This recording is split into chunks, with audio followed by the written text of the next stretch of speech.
So, hi everyone. It's my pleasure to introduce you to our panel today. So, our panel, as you know, is ultra luxury, key challenges, and an unpredictable 2021. And maybe we could add 2022, 2023.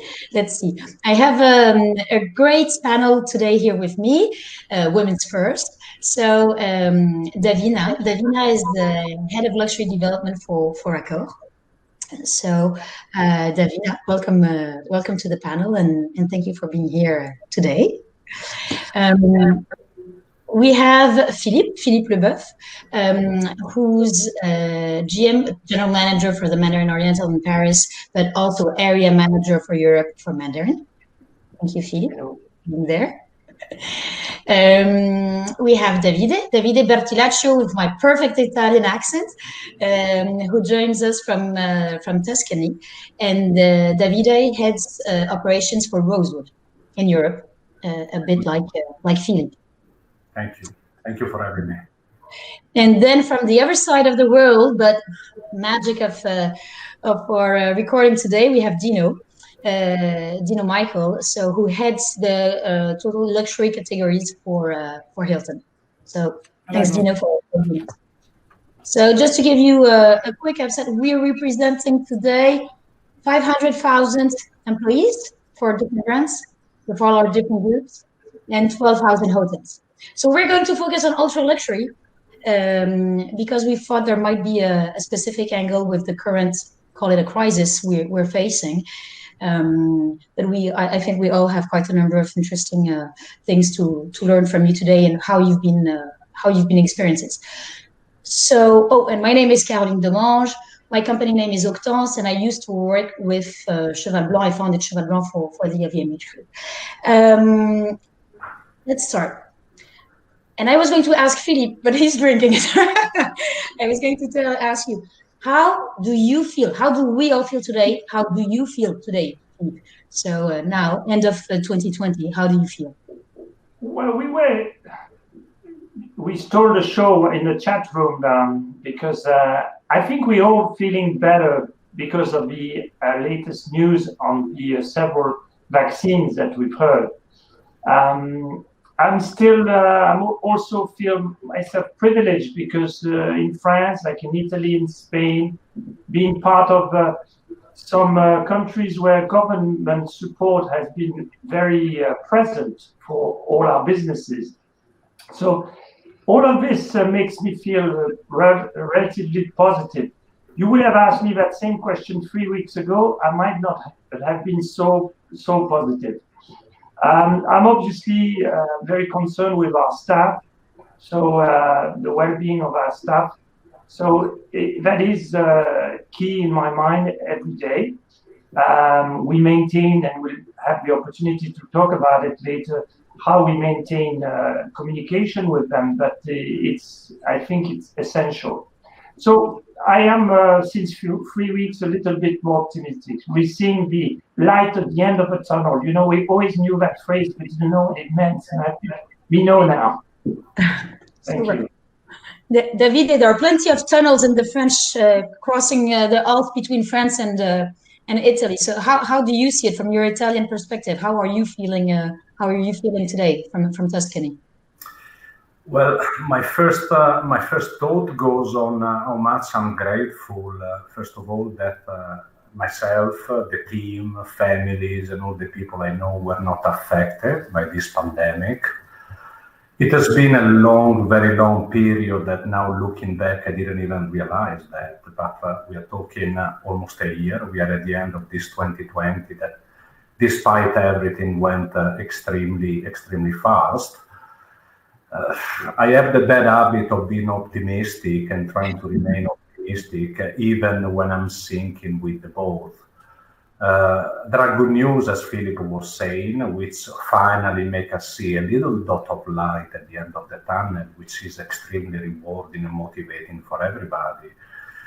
But I think, cannot be probably worse than what it was, at the beginning of the year or mid-year. And I'm actually extremely positive when I look at the future. So I would say that probably the worst part is gone by now. That's it. And Davina, if I may ask you as well, you have your own feeling, but you've also been talking to all the owners, right, that you meet all the time for Accor. So how have you been feeling? What have they been expecting from you, and how have they been evolving in these last months on the luxury How have they been reacting to what was happening actually? I think, we're all hoping and that, when on the 31st of December, we're going into a new year and it will be all over. Unfortunately, it won't be the case, but it's true we're seeing some positive. I think the fact that we have, the vaccine coming, and we know it will take time to get rolled out, but at least there is a solution. The first, we had to act very quickly. I mean, obviously with Accor, we've got hotels from economy to ultra luxury, and it's been very different. I think when in operation, when we had to close hotel, I think, and for all group, it's been the same for all owner and manager to close hotels. You're not used to do that, and to close very quickly. The fact that we were close to our owners, that we have teams in almost every single country was very, very useful. That we've been able to have this response locally for those owners, and they wanted to make sure that we were not giving them just a general answer, but very specific to what is happening in their country. I think that was the key. And then when they started reopening as well, because when do you reopen? We had, especially in the luxury, the question of, we have only 3% on the books. Do we reopen in July or not? Because if you don't, you might miss the train, and you don't want to end up there. And if you're in a resort location, or if you're in city, and if you compare London to Paris, but if you compare also to countryside, it's so different. So being very close to the owner, I think that was the key. They definitely really appreciate that, of how much we could give them the insight, and being very honest, because we don't have a crystal ball. No one have a crystal ball, and we need just to be very agile on our projection of saying, this is the budget, but how do you do a 2021 budget? I'm in development, I do projection. It's the same, but I think owners, they understand, no one's gonna say, oh, you haven't reached the budget for 2021. It's just being realistic and making sure you can make savings. And what will be also taken as a long term, because there is a lot of new rules, which you can't apply all those rules we put in place with Accor, what we call all safe. It's all procedure around, welcoming guests and all that. But you can't do it the same way in an economic hotel and a luxury. And I think that was very down to our operational team to understand those standards, digest it, and then apply it to their own hotel and to a different level, and discuss with the owner, and making sure that we welcome the guests without feeling we are always in this COVID and not providing the service. So. Thank you. And Dino, I think you also had for Hilton, generally for you, of course, with Waldorf, Conrad, and Elixir, but also for all of Hilton, you had a specific policy put in place from April, right at the beginning. I think it was called Clean Stay. How did you organize that as well in the luxury segment, which you might expect would not have been the same as the economy segment, like Davina was saying? You also have all the scope to cover with Hilton. Yeah, and for us, it was really about being able to react to just owner groups in general. Number one, how do we keep our team members safe? How do we put back the confidence for our guests who are traveling? As you know, some are more comfortable than others. I mean, if you go on any flight today, you can see the extremes. Some are very happy to travel with minimal coverings. Others are fully covered. And I think we felt at that point, it's far better to have an enterprise approach. We have 18 brands. Yes, we have a luxury category that's very distinct. But this is one of those rare occasions, I think, where you really want the power and the consistency and the reliability of the mother brand to come in and say, look, across the scale, we understand it. There are no levels of cleanliness. A room's either clean or it's not, whether it's luxury or whether it's at the other end of our chain scale. It's about saying we have the same process. We reacted very quickly. We partnered with brands like Lysol again to add that brand recognition. And I think the one thing we're really proud of is despite our size, and you imagine we are very layered, very slow. I think we really showed when it matters, we can be nimble, we can be fast. We did some very quick consumer research, partnered very quickly, and just confidence. And we did get the questions: why isn't this a Waldorf Astoria program? Why isn't this a Conrad program? And I think that fractures the message, and it fractures the confidence of, as we're going out as a company to say, we have this, we understand, we're looking after our team members when they arrive, we've got protocols in place. One of the benefits I have of looking after a luxury category, like my counterparts, is I'm very connected to our general managers. I've got everybody's cell phone either on WhatsApp or text or, and I think being able to directly communicate with them straight away and say, are you good about this? Do you feel it well? And you get that immediate reaction from the ground level, which sometimes I think when you're looking at corporate activations, you really have to consider the feeling and the emotion at the hotel level. Philippe and Davide, you're both GMs and area managers. When you have both hats, you had to put things in place in your properties, and at the same time, like Dino was just mentioning, try and show a certain way of doing things, etc. Was that complex for you, for one or the other, or was because you were able to do it in your property, you were actually also leading by example? I mean, how did that go? Working across different countries and across different properties, that you yourself having to show some kind of example. We got used to Teams. I was not working with Teams and Zoom like we all did. We had a tech check just to make sure that we were groomed properly, wearing pants, all these funny jokes. So, no, but no kidding. You sort of, I have, for example, executive committee meeting with 2 properties that I haven't been visited. I'm only going to be able to go to Marrakesh this week, actually. Whether it's useful, but it is useful, like Dino was saying, to be in contact with your staff, even if it's through digitally. It's very, very important. And it's a must. As a leader, we must do that. On property, it did not change too much. Like we were all saying, obviously you have to care more about the staff and their well-being at home and so on. That's very important. You just don't do business right away. So I think that's the difference. All their backgrounds in their rooms, right? Yeah. And Davide, if we come to Italy, you were amongst the first countries to close, right? And right now there are still some debates on Christmas. And do you feel that because of the Italian resources in general, and that everything, once you open, guests are going to come back to you very naturally, very also as a supportive measure almost, to come and see the properties, because you have a very strong level of repeaters, right, and of loyal guests, which is a very particular privilege we have in the luxury industry. Do you think it's going to help you more than maybe some of our friends, which are less fortunate and in different scales of the sector? Well, first of all, I have to say that I was extremely impressed to see how my country and the Italians reacted to the pandemic. You would never think that Italian would get so organized, being the first affected by that.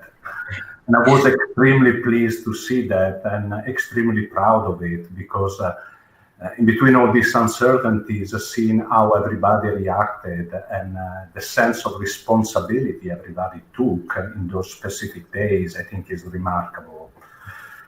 Second point, I think somehow, yes, we are a little bit privileged in terms of country. Italy is a country that since always, is not only a place where somebody goes, you pick the little case of a visit you've done, and then eventually maybe you will go back some point. Italy is a country where people not only come for the first time, but they love to come back for many reasons. I mean, well known, I don't have to list them. I think there will be a lot of nice surprises for the country in the future to come.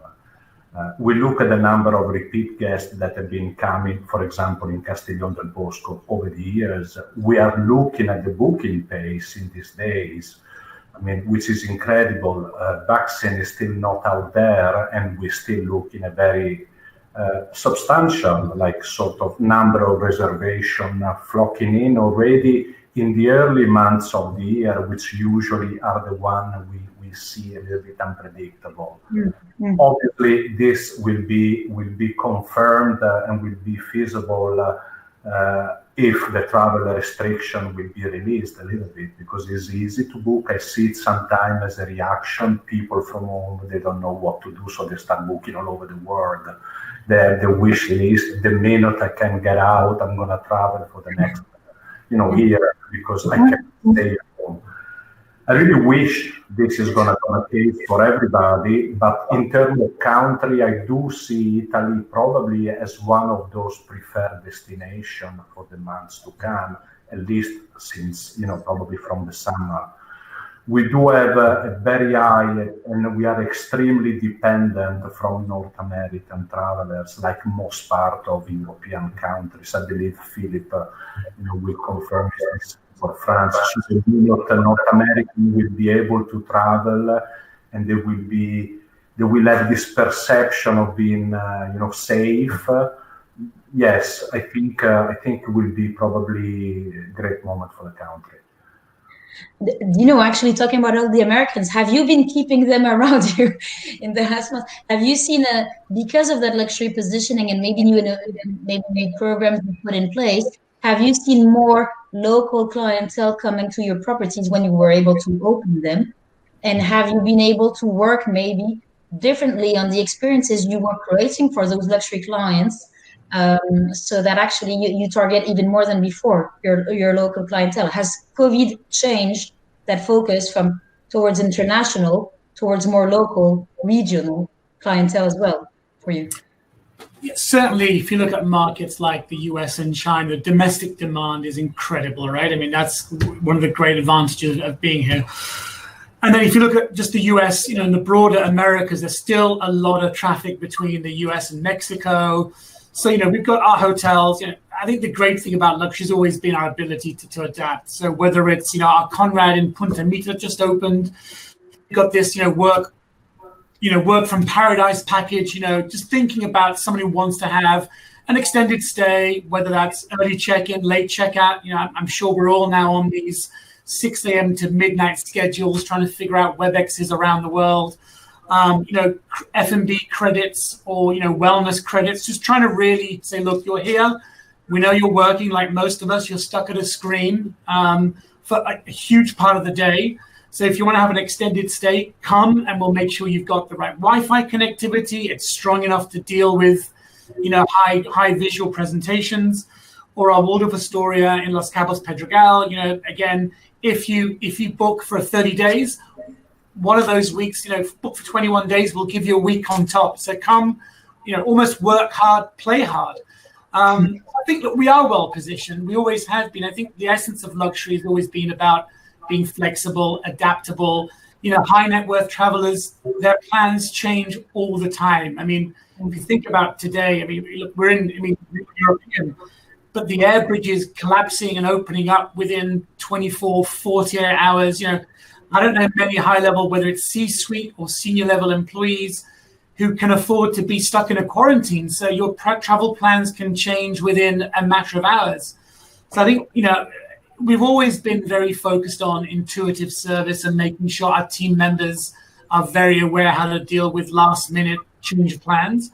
That's probably really set our category up for success, particularly our brands, as to how we can adapt and help our guests, change their plans, move a whole itinerary from hotel, airplane tickets, travel, train tickets, excursions, whatever it might be, in a matter of hours. So thankfully, I think we've been well placed.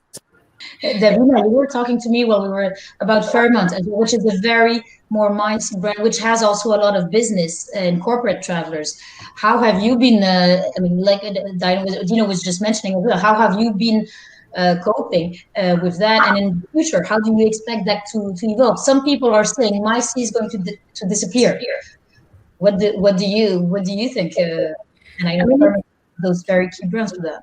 yeah, I mean, it's a very, it's a very difficult question in a way because no one knows. I mean, we strongly believe that it won't disappear. You will still need mice, and maybe at the beginning we're not going to travel as much, and we'll do again a lot of Zoom and all this. And I think the one-on-one meeting. You might not go anymore, and especially myself in development, we used to travel a bit for everything and nothing.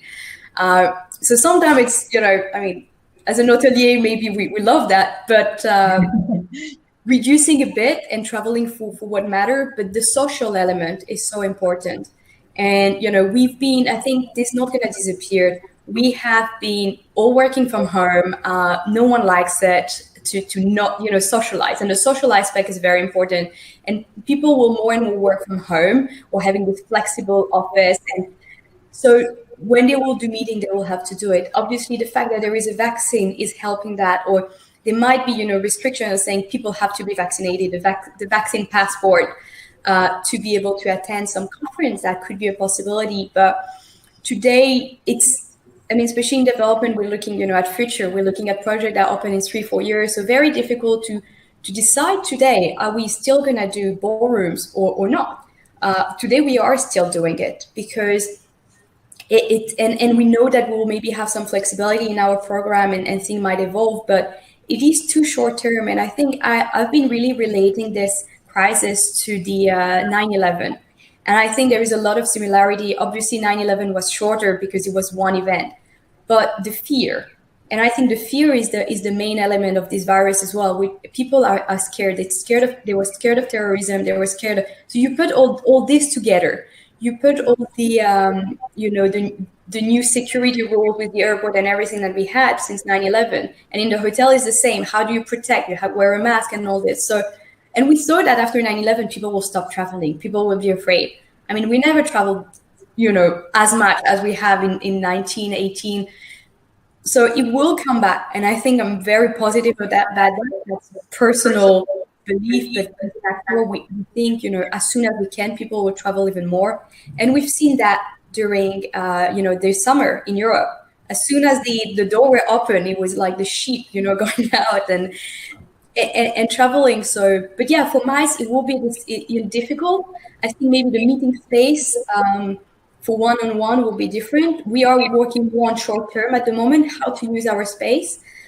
You've got home office, but we're working on hotel office, where people, they can work from anywhere, from a hotel, because it's not always easy to work from home, or having facilities where you can work from a hotel. I mean, just an example, today I had to meet someone and couldn't go to an office. There is no office open in London, but we could actually meet at the Sofitel in London, and because meetings are allowed, so we went and we met there, because that's the only way. So having this flexibility, and even we could have lunch, which because we're in a business meetings. I think it will need to adapt, but it's very difficult to make decision based on one kind of event.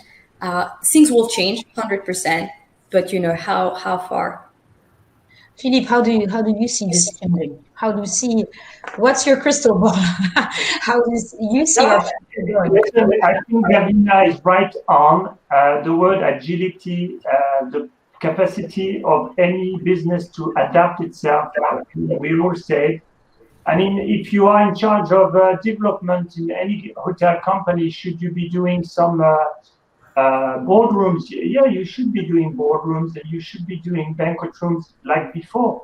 But the idea is that the designer has to think, well, if I want to change that ballroom and make it a restaurant, let me make sure I don't put this and this that will constrain that.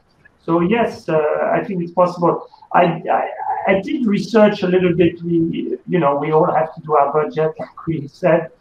Mice will come back. Ultimately, it will probably be the segment that will come the last. It will be with a mixed use of some digital happening at the same time. Maybe the short stay will go, at the beginning. But ultimately, the air show in London and in Paris will continue. I don't think you're going to sign up for 100 Airbuses with just on Zoom. It's just no way. So it will take time. I think patience and adaptability.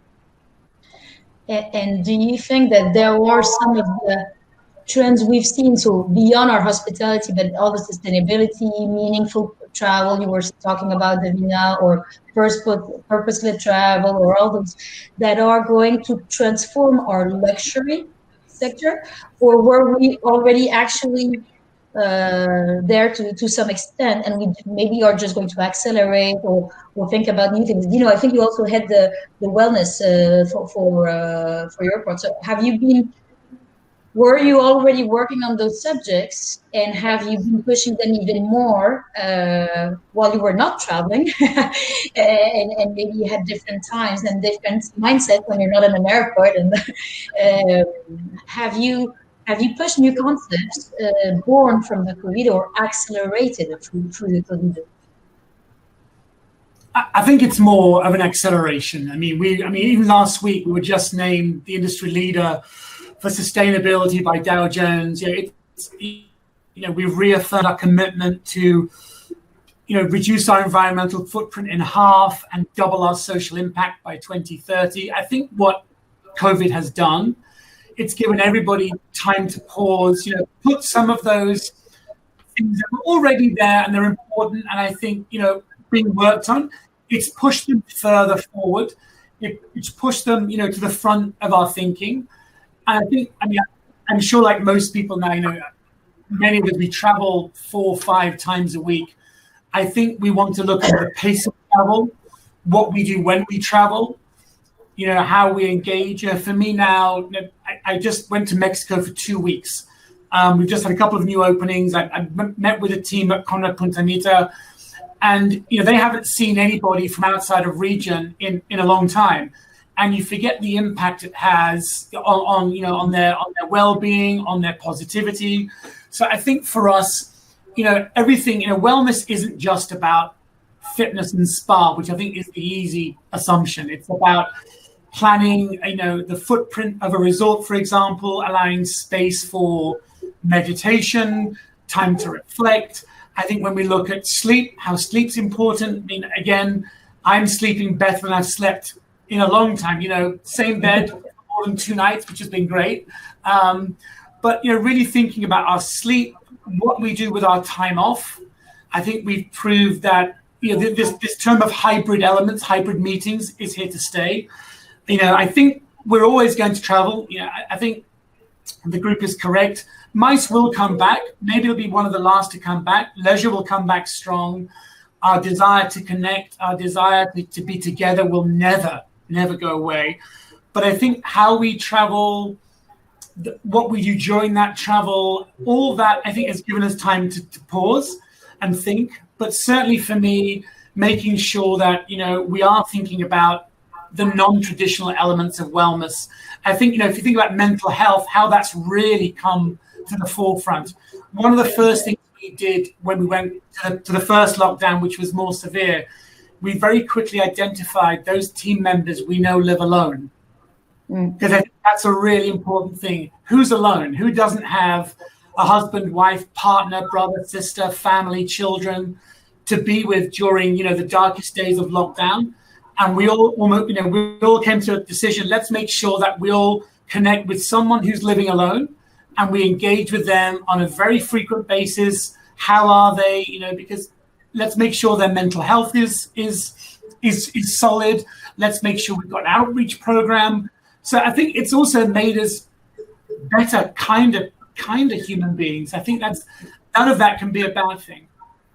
Did you take out people who had children and homeschooling as well? Because I can assure you mental health can become difficult when you have a lot of homeschooling as well. I think we all appreciate much more. Absolutely. David, you were talking a lot about you're thinking about the guests as well and how they were going through that period actually. Did you reach out to certain guests, or did you feel guests calling you or wanting to interact with you because you're part of their life for certain anniversary or certain moments? Did you feel there was a special bond also being created or being, I don't know how you say that in English, dismantled or not as strong? Or in the other way, did you manage to go and just as was saying for the teams, was there a specific connection with the guests which emerged from this, which can also help for the future? We actually did. We felt it was very important, but we tried to approach this process in a very delicate manner, because first of all we wanted to be extremely respectful of the moments everybody was living. You don't know what's happening in another country. You don't know what's happening to other people, if they are affected, if something happened within the family. You have to be extremely cautious. But being Castiglione del Bosco, if we talk about this property, a very emotional place, we had a lot of the guests, first of all, coming back to us when Italy was on top of the list during the early months of the pandemic, just making sure that we were doing all right, which I found extremely, it was very important for the team, because everything built in this place is all about human interaction. And when Davina and Dino and Philip are mentioning that the social part will always exist and will never be replaced by technology, I couldn't be more in agreement with that, because we can be in front of a screen all day long. We can send emails, we can WhatsApp people, we can send funny, pictures, but being in contact with people, this incredible feeling that is part of the world we are living in, which is the hospitality, I think is made out of that. I think is irreplaceable. So there was this giving and taking with the guests, but not only with the guests, even with our travel partners, with our suppliers. I mean, we always wanted to be in touch, always wondering who should have been the first one not to break into the intimacy of their lives. But yes, we did. And I think it was extremely important, because the team, locked in at home in front of a screen, needed this sort of interaction, needed to be, in contact with people. And I think it was very important, to go through these months. Especially in hospitality, right? You have people going into hospitality because they want to serve people, to be with people, to be in interaction. So when you're suddenly behind your blue lights, your screen, it's very, not knowing what's going to happen. It can be certainly quite, I don't know how to say in English once again, but you can be a bit lost, right? So you in certain other businesses, you're more used to being in head offices. Sometimes you're more used to being behind the screen. In the case of a local team, it's just, it seems like the end of the world for a few months. But I'm sure they'll all be back right on spot when everybody's reopened and happy to have everybody come in through the door, right? I mean, it's they're just waiting for the telephone to ring, actually. So we're trying to plan that, because I know the moment we will open the doors, it will be probably one of the best days we have experienced since a long time, which could also be a challenge, because as we were saying before, the reconnection to the new normal, understanding what we'll be expecting from them in such a short time, probably will be a nice challenge to have, because everybody will want to be as active as possible. And we need to be very careful that whatever we display, whatever we put in place, is tested, is properly working, in order not to dilute, the effect of it. So we have to hold the horses a little bit, but release the horses at the same time, as we say. Philippe, do you see that as David, the same thing with your guests? And have you been reaching out to certain of them, or to certain nationalities more than others? Certain guests want to be taken care of, others want their intimacy. How have you managed that with the very specific link that we can create in luxury, right? Yeah, if you allow me, I'll do a loop from what Dino said and what Davide. I mean, obviously, I think we have to respect our guest privacy and try to feel out what guests. But in general, I would say they're extremely happy to hear us.